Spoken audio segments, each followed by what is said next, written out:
Hello friends, welcome to Mastering AWS from Beginner to Cloud Expert.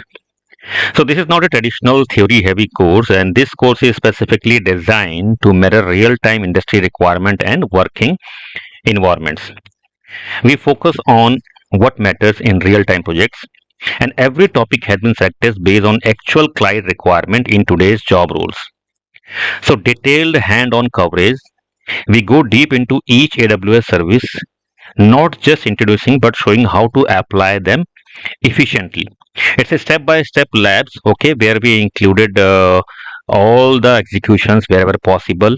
We explained all the concept with real life world logic so that you can understand properly during the theory as well as during the executions. Okay, so in a nutshell, all the contents are completely job oriented contents. Okay, so let me quickly give you an overview of all the sessions, what exactly we are going to cover, okay, in each and every session of this course. The very first session will start with the high availability concepts like load balancing, clustering, scalability, and the cloud environments. So these are the building block or foundations of the cloud computing, and not specific to cloud computing, whatever the related technologies that we are going to learn, like the DevOps tools and technologies. Okay, so all these technology you can understand properly once you have a complete clarity of the high availability, load balancing, clustering, scalability, specifically in all the cloud environments. Okay, so we'll cover all these topics in detail. Then we'll reach to the traditional and the cloud data center. Okay, where we will discuss about the traditional data centers, and then about the cloud data centers, and then what are the benefits of a cloud data center if we compare it with the traditional on-premise data center. Then third is very important, cloud virtualization, which is, you can say, it is a base of your cloud computing. Okay, so as of today, whatever the benefits that we are seeing in the cloud computing, okay, that is completely possible with the help of virtualization. Okay, so we'll understand what exactly is a virtualization and how we are taking the benefits of virtualization in the cloud computing. Okay, and that means specifically the role in modern cloud architecture. Okay, and then we'll explore about the basics of cloud computing, how it was evolved, what are the benefits of cloud computing, and specifically with the real world applications. Okay, then we have a different kind of a cloud delivery and deployment models. For, like, for example, we have the public private cloud, hybrid cloud, community cloud. Then we have a multiple deployment or delivery models like the SaaS, PaaS, PaaS, and then IaaS. Okay, and then all these are built based on the multi-tenant and dedicated and not dedicated setups. Okay, so we are going to cover everything in detail in this session. Then we start with the AWS console by signing up a account, or you can say a free tier account on the AWS console. And then we'll talk about the multiple cost management strategies which you can set in your cloud. Okay, to be on top of your budgets.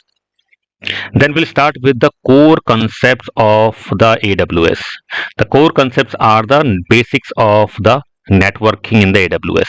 Okay, but before networking, there are certain multiple things that you need to be learn, which is the AWS regions, availability zones, local zones, and wavelength zones. Okay, so we know that we have a multiple data centers of AWS across the world, right?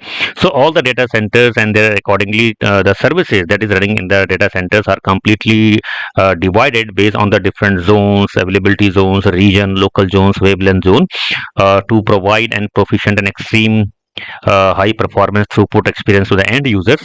Okay, so this we are going to cover in detail in this particular session. Then we'll talk about the IAM, which is the identity and access management in your AWS, along with the identity center, where we can create the different users, roles, and corresponding policies. Okay, to maintain the security of the cloud. Okay, and then we'll go into deep into the AWS networking component with hand-on practice. Okay, so here we will completely execute the hands-on log. Okay, in these both exercises, where all the concepts, okay, or you can say all the important networking component we are going to cover in detail along with the explanation and then with the executions. Okay, for example, we have a VPC, we have a subnet, we have cider, and then we have a NAT gateway, we have an internet gateway, we have a security groups, we have NACL. Okay, so there are multiple important core components related to the networking in the AWS. You should understand if you really wanted to a proficient cloud expert.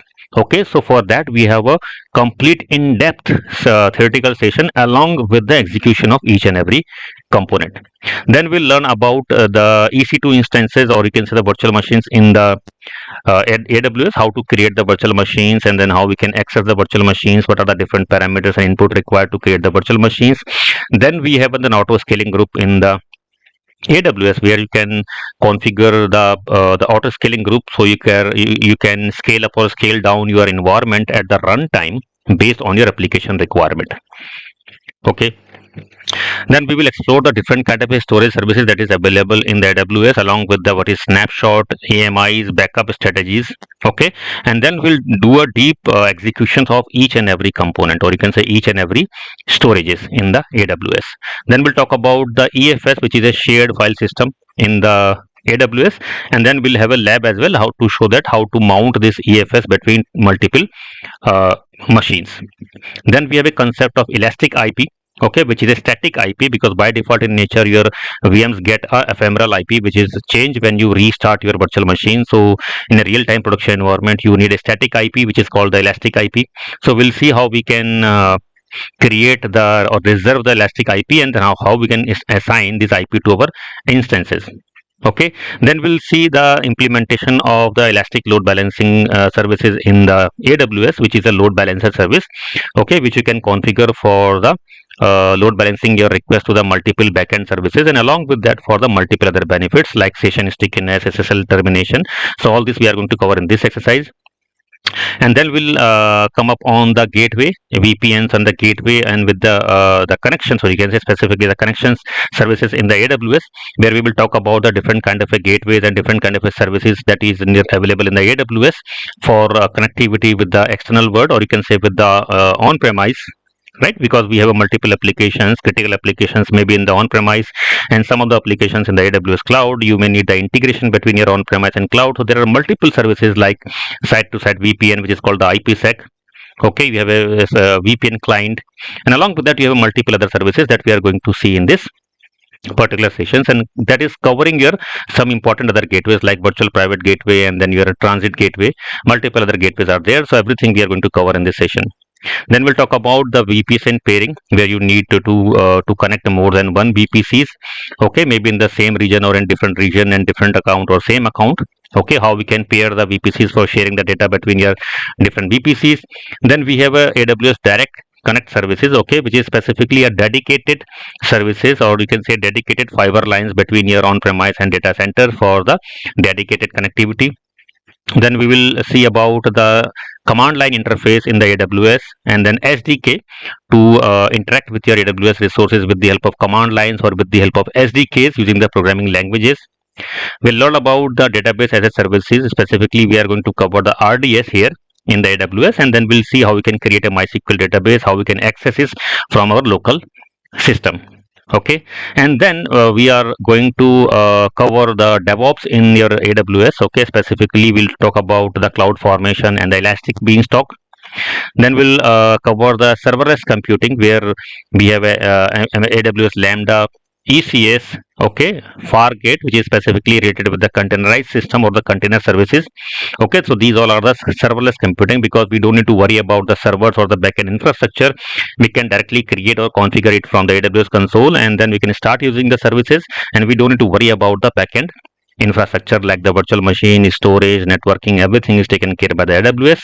So this is called the serverless computing. And then at last we are going to cover the integrated applications, okay, or you can say the integration services that are available in the AWS for integration of the multiple applications, or you can say the integration of the external client with the resources that is running inside your AWS, okay, with the help of API gateway, where we can create the API. Okay, and then we configure the SQS, which is a queue point-to-point queue service in the AWS for exchanging the message between the different applications, which enable a completely event-driven architecture. That means whenever a certain kind of a event that has been generated, it automatically triggers the different kind of a services.